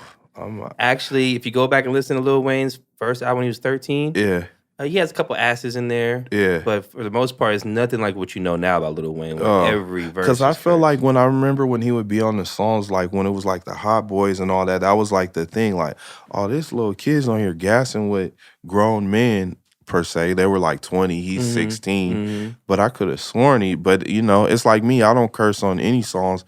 And it took a long time for people to figure that out because they just hear it and they don't even think about later, like, oh, wow, you've never cursed on a song. Yeah. Wow, okay. No, none of my songs, ever. We'll definitely get back to that. We'll definitely get back to that. But the first one was Faison Love. That's the cap one. Yeah, that sounded like cap, but so did that. So did that, too. But go ahead. All right, last one for Behind the Cap. 1. Gwen Stefani has won the same amount of rap Grammys as Big Sean, Nicki Minaj, 50 Cent, and Busta Rhymes combined. 2. Gucci Mane once fell asleep while filming a sex scene for the movie Spring Breakers. 3. Ice Cube was initially supposed to play Stacy in the movie The Wood, but they wouldn't change the title to Compton, and he said it would confuse his audience, so he didn't do the movie. Wow, that is just, all that is just weird. Yeah. Find the cap. All that is weird, bro. I got them all wrong, so I'm going to go with Ice Cube for the West Coast. I don't know. Is that your final answer? That's my final answer. Ding, ding, ding. Yes, Yeah. that is the cap. Okay. That is the cap. So yes, Gucci Mane did fall asleep during a sex scene in the movie The Spring Breakers. I can see that. to the point to where he had to get woken up several times and he couldn't stay awake. And then Gwen Stefani does have one rap Grammy. Right, and I was song, thinking about all the rest. Yeah. And I was thinking all the rest of them, I don't think they have Grammys. None. Yeah, that's what I was thinking. None. Big Sean has something none. sounds wrong about that. Nicki Minaj has none, which is surprising to me. Right. 50 Cent and Busta Rhymes have no Grammy. And Snoop Dogg either. All these influential people. Yeah, he doesn't have one, which is ridiculous. And Nas finally got one. I think DJ Quick doesn't have one either. That's why we need to, in hip hop, come up with our own Hall of Fame and They our tried own. We've tried. We don't respect our own shit. So Right. that's why Oh, it's you just got- not there. But we're in a different age like getting now. a Vibe Award or something. Like, Yeah. Source Award. Yeah, Source Awards. You like get That's beat up in the sad, back though, for that shit. because that meant something. The Source magazine meant something. So It Vibe. did. Yeah, It did. that was the culture. Yeah. Well, thank you for participating in Find the Cat. All right. Yeah. Hey, sidebar. Hold on. You staring. Man, my voice is like, right, like. Well, that's all that comedy you've been doing, hitting the stages, I know. No, talking shit. It's fucking yelling at these truck drivers. Oh, although you're working for the man, you gotta That's loosen what your it voice. is. That's because I'm hearing it. I'm like, You haven't invested in a xylophone yet? it's- Is that what it's called? Megaphone? Not Megaphone. xylophone. Megaphone. Megaphone. You ain't hear? this is gonna be. You ain't invested in. You invested in a megaphone? Like, Can you bring one to work? no, but No? I should though. Nah, You should. They're going to be mad. They're going to look at him over here talking on this. Yeah. Hey, can y'all go? Oh, you It's get like- him with a megaphone? Oh my god, I can imagine the stories of Honestly, on I IG. would abuse that. Yeah, shit. yeah, He exactly. hitting that horn. I just want to see if it work, y'all. But, Yeah. ew, yeah, It's all good, man. The voice gives you character. yeah, but Oh yeah. it was like, ugh. So is that a conscious effort to not rap in your, or just not curse Not in your cursing music? my rap. Well, it really kind of starts off with like, I don't normally curse in my natural speech. That's Mm. one. And then two, when I think about writing a song, like those words are just like carryover words that can kind of mean anything, but they don't really hold a lot of weight. Mhm. Where when I want to tell you get my point across, I want you to understand everything I'm talking about. You know what I mean? So I don't really, it's not even like I think like, oh no, let me not curse. You know what I mean? It's just Yeah. like da da da da da da da da da da da. It's just like, they don't mean as much to me. You know what I mean? And then I didn't really think about it when I first started. And then I look like 6, 7 albums down. I'm like, oh, okay, this is why somebody in their living room with their kids are like, Polly, look at it. Like, oh, we all bumping the song and playing it. But it is funny to me because I'm like, I'm still talking about the same things that everybody Yeah, else talks about. yeah. But because I'm not cursing, you can play it with your kids. You know what I'm saying? Or they're over here rapping my lyrics and they're like, oh yeah, you don't have to skip that part. You can say that. Like, yeah. Do you ever feel like any type of pressure to add curse words to your music? No, never. Okay. I'm never really pressured really. And sometimes I feel like maybe I should have been or sent because there's like pressure creates diamonds or what, you know what I mean? Where it's like, oh, but I don't know. I was like always had like a extra confidence or just like always like, man, I'm me. You know what I mean? And sometimes I could be blind, but I'd rather have it than not. You know what I'm saying? Yeah. That part. Okay, that was interesting. I would listen to your music the last couple of weeks. I did Yeah. not notice that he didn't he Yeah. didn't curse in the music at all. Yeah, so I don't mind it. Like I look at music like a painting. So like if I'm producing a paint, I'm not gonna be like, oh, I'm gonna paint this, but I'm not using green and yellow. Like I'm like, okay, I didn't curse, but my homie G does, so he's gonna get on here and tell his story. Like it's just like a movie. We're all playing our roles in the movie, but mine just doesn't consist of that dialogue. You know what I mean?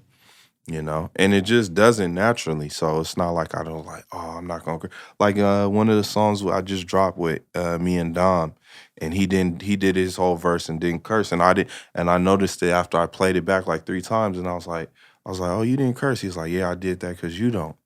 And I was like, oh, I wasn't even thinking like that. You know what I mean? He was like, I was just tapping in. I'm in the polyester vibe right now. I'm gonna tap in your, you know what I mean? I'm like, okay, I see it. Yeah. Okay, that's super interesting. That's dope. What's the first thing you gotta do when you get off stage? Talk to the crowd. Let them know you here. You know what I'm saying? Let them look him in the face, look him in the eye, like, what's up?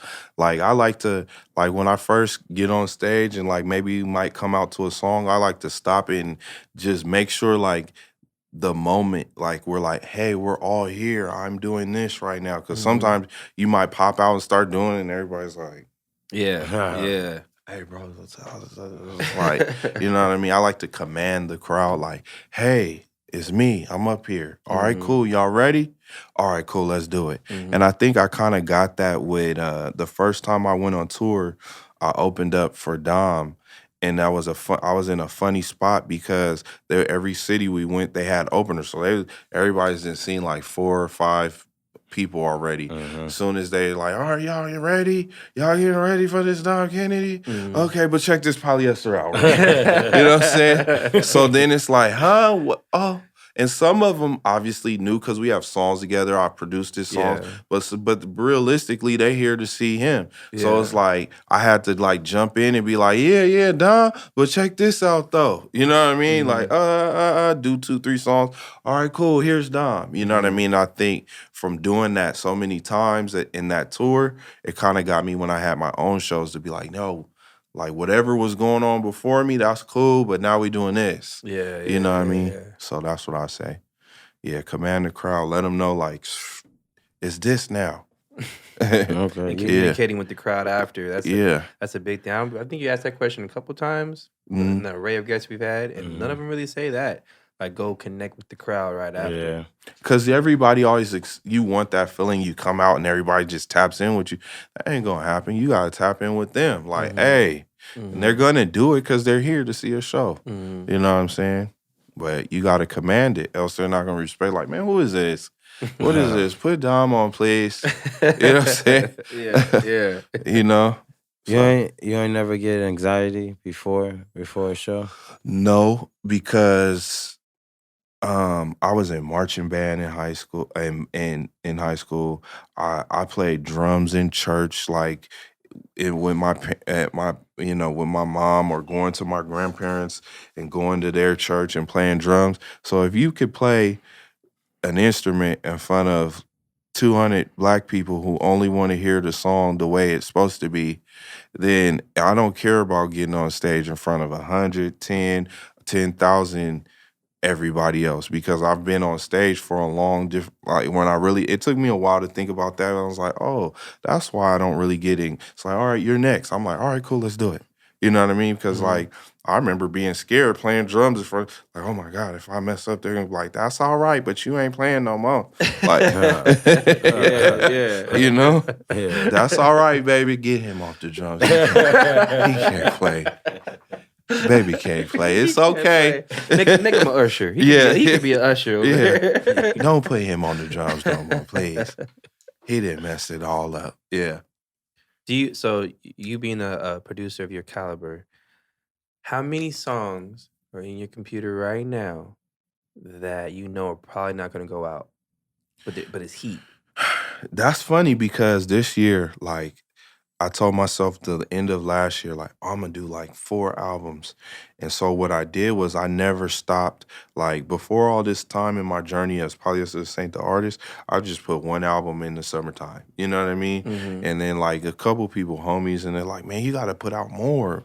And then it took me a while to realize it. Like, okay, like, I'm going to put out 4 albums.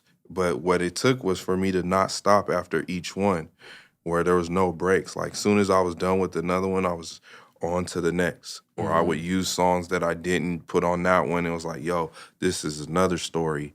Let me use it for that. So I don't know how many, but I have a bunch of songs like that. I might just drop them like once a week. Okay. Because right now I'm not going to put out any more. I did like 3 albums this year.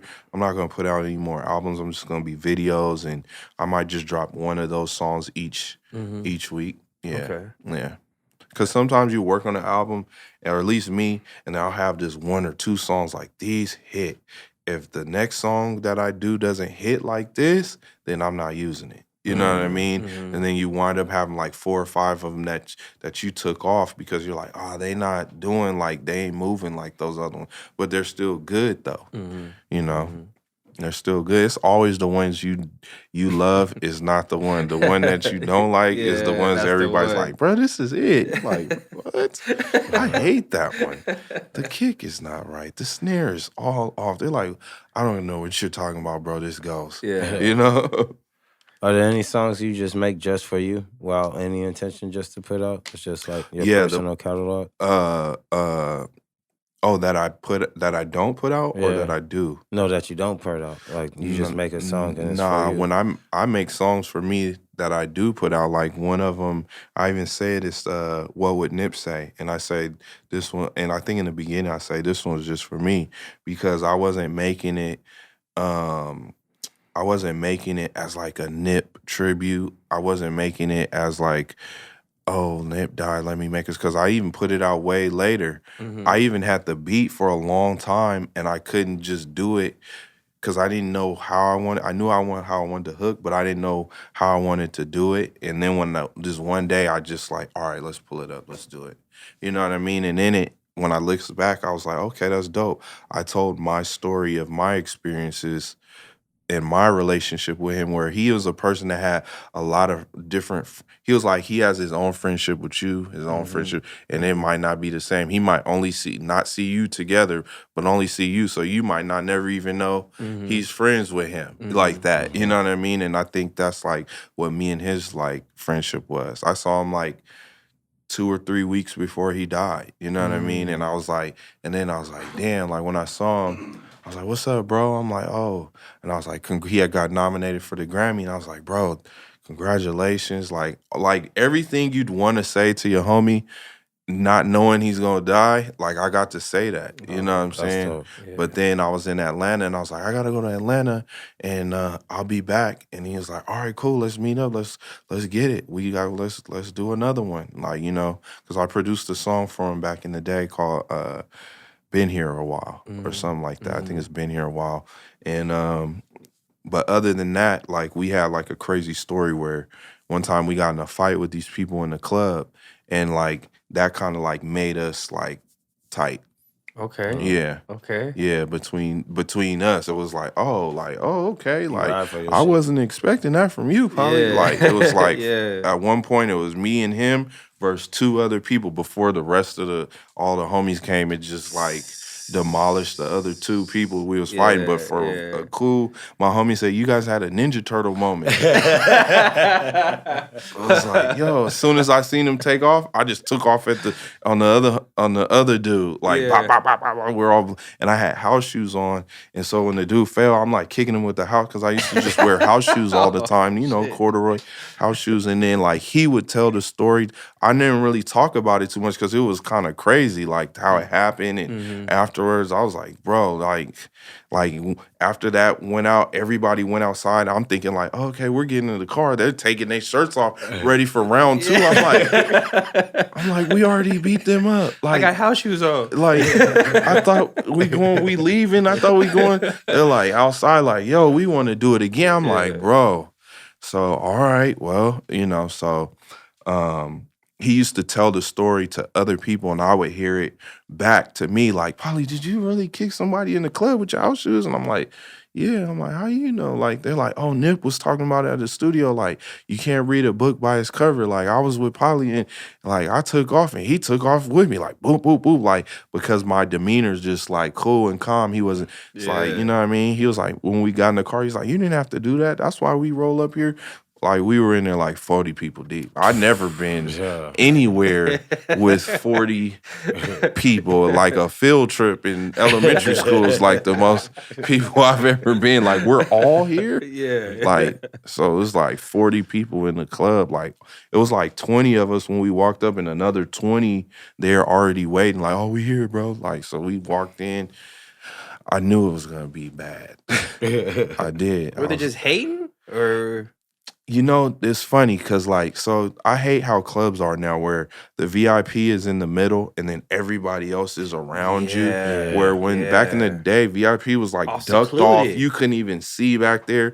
Now it's like you're in the middle. So, you know, you're there with Nip. And I was there, and like a bunch of them didn't know who I was. So they were trying to figure out, like, man, who is Cuz? Like, what? Who is this? Like, why is he like, Polly, here, get some champagne? They're like, why is he pouring him champagne? Like, what? Yeah. And so we're sitting on this thing, and everybody keeps coming back behind. Oh, Nip. And I'm like, I hate people walking behind me. Like, and I was like, dude, this is crazy. And they walked up and they just said something to him. To this day, I don't know what they said, but he jumped off the back, kicked him in the stomach, put him in a headlock, like in one move, like, boop,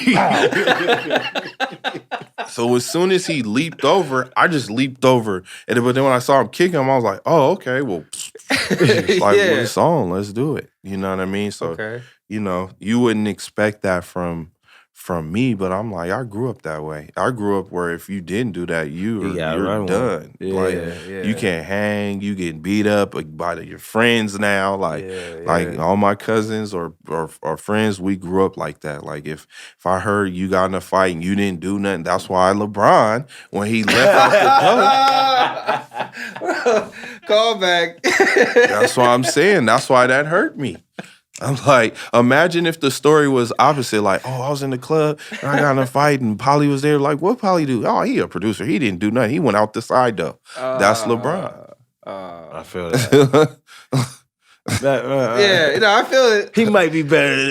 Larry Bird might be a little better than LeBron. Maybe. Yeah, Larry was scrapped. Larry had more heart. He was definitely scrapped. So I can't. He was scrapped. He would have took it to the end, like you know. So LeBron would definitely like, let's call the police and wait till they. No, JR, wait. No, he would have did the chalk and disappeared. Like, all right, I'm out of here. See how I practice. Damn. Yeah. So, and no disrespect to LeBron. You know, no, he's a goat. You're a Laker. You know what I'm saying? You've done some great things in the NBA, and he represents like somebody who just really did it right. He was doing it right, did it right, got his homies in right position. So I respect all of that. I'm just talking about when you on the court, I need you to scare these boys. I need you to I need you to make them be like, oh my God, he's gonna score 70 on us. And I'm not gonna score nothing. I feel that, bro. I can't be mad at that. We got one more game. Oh, yeah. One more game. Like, got my new bag. Oh, it is a new bag. I like it. Party time. Whose birthday was it recently? Yeah. My cousin's. Right. But so this is what that mean, though. So in here, I got a couple of quotations. You're just going to reach in, pull out 3, one by one. You're going to read the quotation, tell us who it's by. What do you think that mean, though? What that mean, though? Right. And if you agree with it or not. All right, let's see. No. Let's see. What does this say? We often give our enemies the means for our own destruction. Yes, that does. That is. A lot of times we tell people our fears and we be like, oh, I'm scared of this, or don't, like, I'll do this, but don't you do that. Like, don't do what? Oh, that's the thing that'll hurt you, huh? Okay. That's what I know how to hurt you. Like, yeah, we definitely, yeah, this is true. Okay. Okay. Pretty straightforward, and I think that is very true. We feed our enemies too much information. Yeah. Fair exchange, as the old saw goes, is never robbery. Say it one more I time. don't know, that's Iceberg Slim. Fair exchange, as the old saw goes, the old saw? I don't know if that's a typo. As the old saw goes, is never robbery. You want to read it? Yeah. That's what it says. Iceberg Slim, I respect the game, but I don't know what you're talking about, man. Fair exchange, as the old saw goes, is never robbery. So fair exchange pretty much is never robbery. Because it's always cut even. As the old saw goes, is never... Oh, fair exchange. Yeah. I believe in that, 50-50. I have those type of situations with, like, producers or people. It's like, yo, we can't get mad if we split it in half. But is fair... Is 50-50... Is fair always 50-50? No. So an old saw doesn't cut even. Oh, old saw doesn't cut even. So wait, read it again. Fair exchange, as the old saw goes, is never robbery. So, no matter if you make the deal, whatever your cut is, that's your cut. Yeah. I believe that. Okay. So what makes it fair is when you agree to it. You agree to the cut. Yeah. Because sometimes you're not part of the other side. So you might like, why am I only getting like 10%? this? It's like, bro, because you're not paying for this, and you're not doing this, and you're not going over here and driving here to drop it off, and you know. Dude, this is just a little deviation of the question, but it's the same question though. Well, expounding on that. So, do you believe it's somebody's responsibility to educate the person they're getting a deal with on what? Basically, like, say if I had did a deal with Tony, like right? that. Yeah, if I did a deal with you, and you don't know, you're not educated or you're ignorant to some of the parameters of the deal, and I might know that, but I still make the deal with you. Is that fair? It's not. Squid Games, nigga. Squid Game, yeah. If you think about it, that's what he tried to do that old man. Yeah. Like, is it your responsibility to think disclose? I don't think in a long term is it your responsibility. And if you get in the habit of that, then you start slipping. You know what I mean? So I think it's everybody's own idea of doing the due diligence of going out and figuring out get the information. Yeah, you can share, and if you care that much about that person, like, oh yeah, man, look, I do that a lot of times because as soon as somebody gives me some game, I'm the first person to be like, hey, bro, let's go over here. Yeah. You know what I mean? Yeah. Like, let's do it. Let's do this. Let's do it like that. This is what I learned. But I've realized that sometimes you just do that too much. You know what I'm saying? I've done that too much before. You know what I mean? Yeah. Okay. I've spent more time doing that than because sometimes you might be like, oh, somebody be like, oh, bet. Then they get in there and then they just bow. And they don't ever say, hey, bro, come this way now. Yeah. You know what I mean? But it wasn't his job to tell me. It was for me to figure out once I was in there. But I spent so much time telling him how to get in. The responsibility of accountability. Yeah. So let's do it. That's a good quote right there. Let's see. Last one, fool. What that mean, though? Ooh. The really dangerous people believe they are doing whatever they are doing solely and only because it's without question the right thing to do. And that is what makes them dangerous. Mr. Wednesday. Okay. Mr. Wednesday.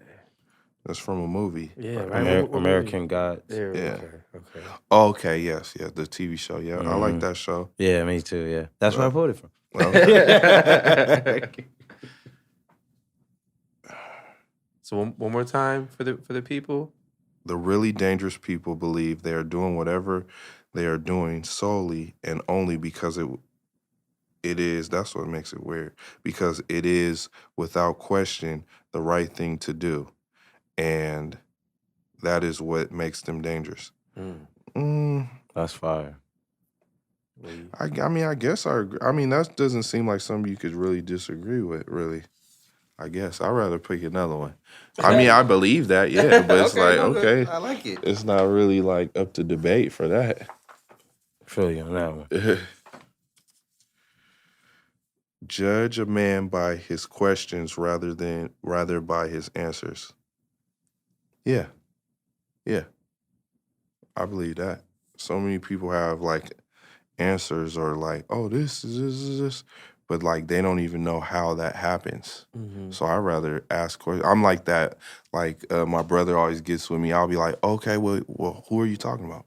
Or, well, what do you mean? They're like, oh, but I'm trying to tell you a story. It's like, yo, but tell me this part first before I can move to the next idea. So because I really want to know what you're talking about. Yeah. From the name to the this to the that. I don't want to just be like, oh, right, you know? So yeah, I believe that. Okay. Oh. Thank you for participating in What That Mean. Yeah. Though. You almost fucked up. It's that beanie, I'm telling you. That goddamn $3 beanie. Cool. Got you thinking different. It's too tight on my head. Too tight. So I want to ask you this question. We're getting close to the end. Okay. Well, I got two questions I want to ask before we get to the end. But the first one is you tweeted this. I don't know when, but I saw it on your Twitter feed. Shiba Shiba.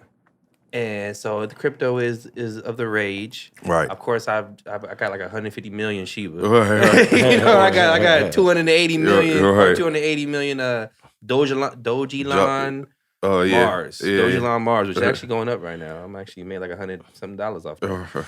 But so I'm picking everybody's brain when it comes to this crypto shit. Right. And it seemed like you on top of it. You kind of paying attention. I wouldn't say to I'm it. on top of it, but in 2017, I started paying attention and See, that's way before I was paying attention. You on like, top of it. Yeah, and putting little dollars in here, and it was. And when I first saw it, and was like, I wasn't putting no real money. I just thought like, oh, this is worth 0.0000000. So if I put 100, that means I got 400 million of these. Like, yeah, yeah. And then you look up a couple weeks, you're like, oh, I made $37. Like, I just like the forward progress of it. You know what I mean? I believe it is the future.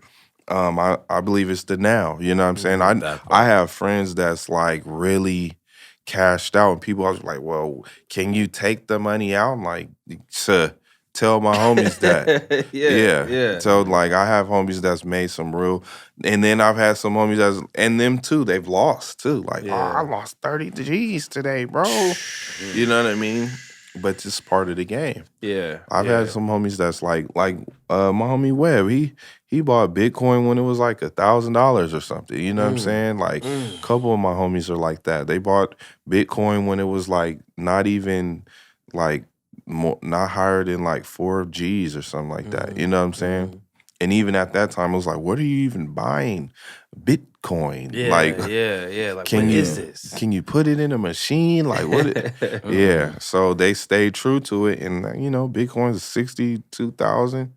64 now. 64? Before like, we started the pod, it was 64. You know what I'm saying? We was screaming when it went to 20. It was like, what? Yeah. You bought that for 4,000, it's worth 20,000 now?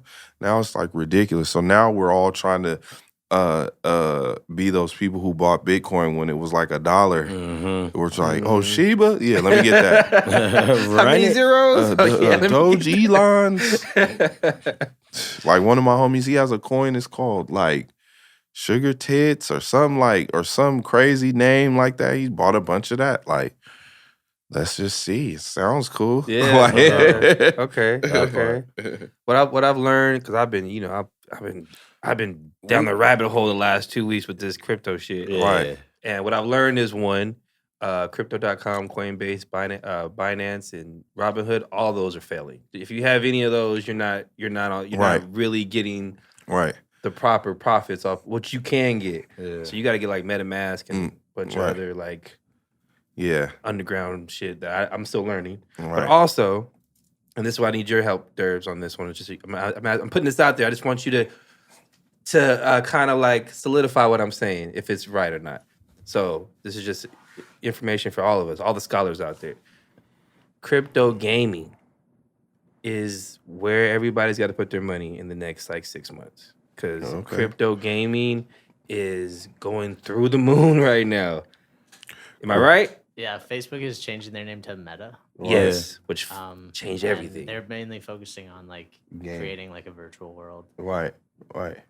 And so everything that's, because VRs are the future, virtual world. You're telling me I have my son has the Oculus. Sims, bro. I've been playing Sims for how long? We're about to sim it. Is this we're about to be Sims? Yeah. Have you ever tried on the Oculus? No. I bought it for my son like last year, and it's ridiculous, bro. And Facebook owns it, so I can see how they're gonna be like, oh, you're gonna tap into the meta through this Oculus machine. Yeah. It looks crazy, bro. When you put it on, like, they have like skydiving ones where you're just like, oh, you just jumped out of a plane, and you'll be like, oh, whoa, okay. Yeah. Like, even though you're standing at home in the living room. Actually, when you take it off, you actually feel weird, and that's what I was kind of like, don't like. I was like, oh, if you keep this on too long, you might feel discomfort of having it off. You're like, I don't even want to have it off. That's weird. It's kind of like girls where they don't take pictures without filters. You know what I'm saying? Because they don't want. They feel weird now when they see their real face. They're like, oh, I don't want to look at that. I need the I just little. want to keep putting filters over it every picture. And you know what I hate? I'm gonna say it right now. That video filter little thing that makes you look like a cartoon. That's trash, bro. It's the first time we looked at the camera because he had to let it be known. I've been waiting to say that for a long time. Like, if you put that video thing on you, that's just trash, bro. We getting bad with that. Yeah. Like I tell my girl a lot because she likes to do that shit. And I'm just like, and she'd be like, how'd I look? I'd be like, not you. Like, not you. Like, show me a picture of you. Right. I don't like that video. Like, when it was the filters, I was like, all right, you're being like artistic with the filters. But when it became video and it changes, face, and then you put it on somebody else's face and they look like I can't even say it, but bro, you know what I'm saying? I hate it. I despise it.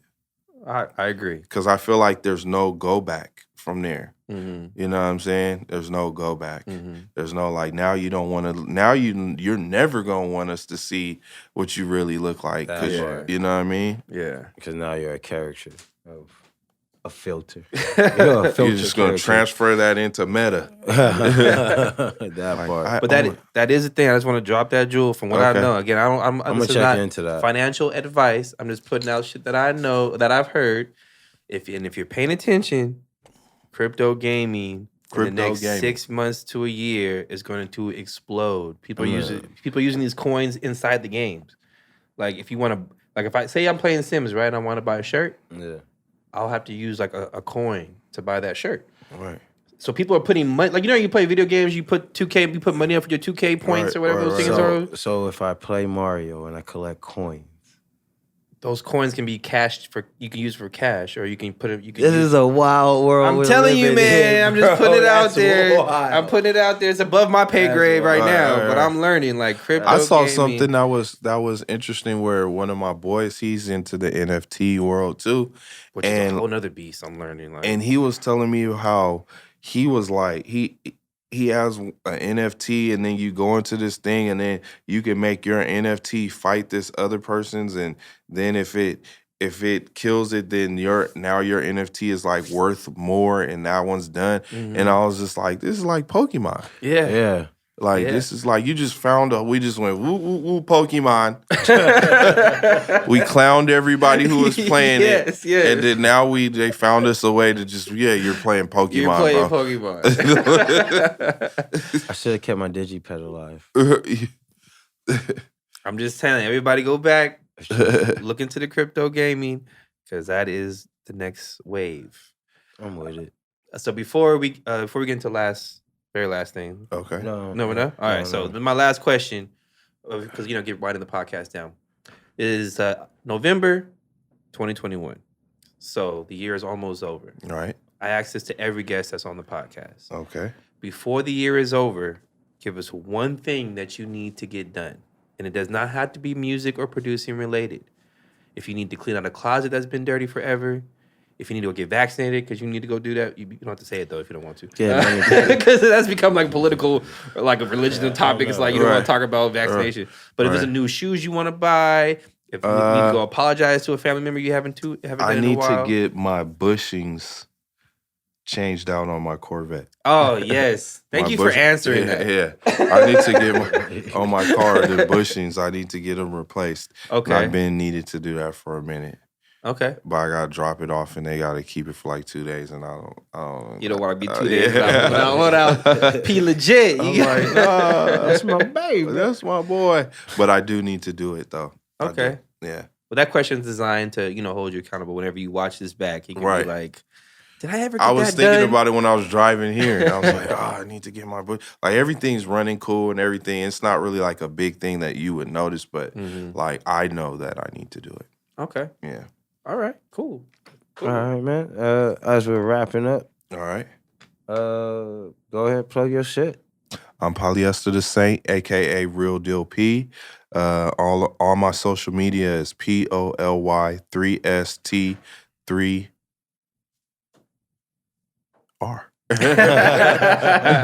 Dramatic pause. Yeah. And yeah, I'm from Los Angeles, California. I make music. I sip wine. I drive muscle cars. I love Paris, France. That's it. Okay. Yeah. Hey, dope. Dope, man. Thank you for coming on the pod, man. This was a good episode. This was fun. Yeah, it was fun. I got to learn a lot about the person I've been listening to for the past couple of weeks. So Yeah. that was really dope. So I appreciate you coming on the pod, man. Thank you, man. I appreciate you guys having me. Hell yeah. Hey, Earl, anything sweet you want to say? Before I get into myself real quick, Scholar of the Week. Scholar of the Week goes out to Lyric Michelle. If you don't know who Lyric Michelle is, she's an alumni on the pod. Yeah. But Lyric Michelle, she scored the cover of Terrence Martin's album. Yeah. So she's on the cover of that, looking all bloody and cool and shit. And then she's also got a movie coming out. Yeah. With TDE or sponsored by TDE or some shit like that. Got some tickets for it. You got tickets? Yeah, bro. Hey, this podcast is kind of doing stuff, What are you gonna tell your boy you got tickets to the screening? Yeah. I was just about to use this camera time right here to be like, Larry Michelle, let me get a ticket. But you already got a ticket. What's happening? Well, You gotta do your due diligence. See, he wasn't putting you on game. Yes. I was. He was surprising me. That's what it was, right? I was going.